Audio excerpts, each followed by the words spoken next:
experiment today, we're using a red diode laser, and we're just going to be shining it on a large white whiteboard.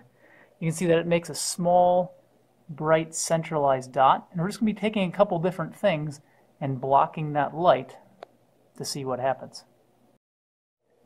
We're first going to use a single razor blade to block the light coming from the laser. We're going to move this razor blade farther and farther into the path of the light so it blocks more and more, and find out what does the light look like on the whiteboard behind it. Then we're going to take two razor blades and bring them closer and closer together to make a narrower and narrower opening for that light to go through, and find out how does it actually affect the light that falls on the whiteboard. And it's kind of difficult to control the exact distance or the width of that slit. And so we're going to use something that has a very defined slit distance, the width between the opening which the light passes through. You can see on the right side of this variable slit, it's going to have a thickness of 0.2 of a millimeter. And as you get farther and farther to the left on that slit, that goes down to 0.02 of a millimeter. So we'll get a chance to control the thickness of the narrow opening and find out, as the opening becomes narrower and narrower, how does it affect, I guess, the shadow of light that falls on the screen. Okay, so we're first going to take a single razor blade, and I'm going to slowly move that into the path of the light so it blocks more and more of that beam. Now that I've found it, I'm going to take it out slowly and then put it back in slowly to the path of the light, and find out how does that affect the light that actually makes it to the whiteboard screen.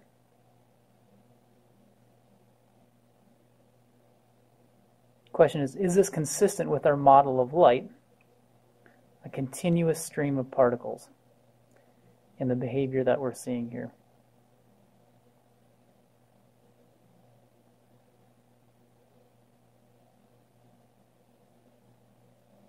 Okay, now I'm going to take two razor blades and try to make a narrow opening. So you see if I can find that laser dot. There it is. So I'm going to try to make a narrow opening so we have the laser that's just starting to get blocked. I'm going to move those closer and closer together so it blocks more and more light. The opening is narrower and narrower. Question is, what happens to the light that actually gets let through and falls on the screen of the whiteboard? So closer and closer, closer. I think now I'm completely blocking it. I'm going to take them apart slowly.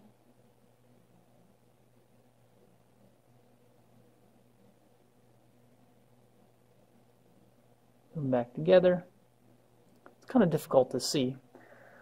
So let's now bring in our narrow slit that has a slit distance between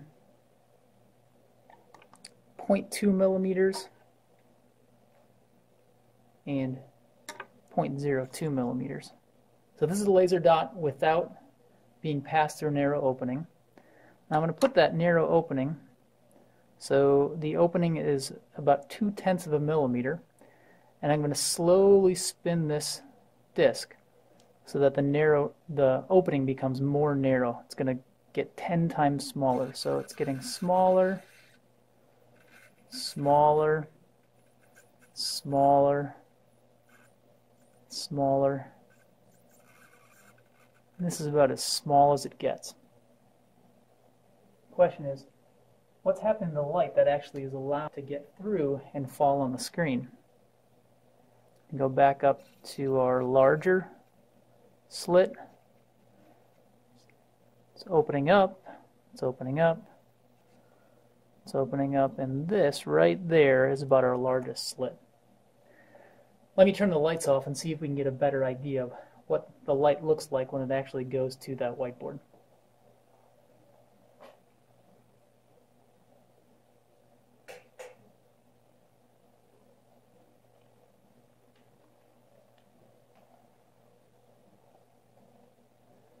Okay, so let me take the slit away. Here's our very bright centralized dot.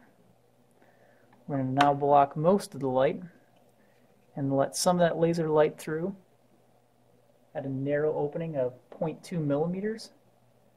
And again, I'm going to slowly make that opening narrower and narrower. Going to get closer to 0.02 millimeters, or 0.02 of a millimeter.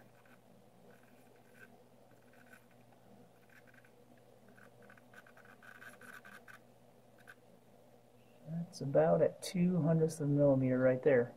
So you can see at the narrowest opening, the centralized dot seems to be spread out more.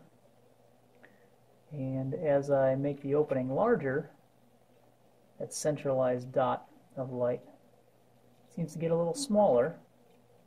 There seems to be other bright spots with alternating dark spots in between those bright spots.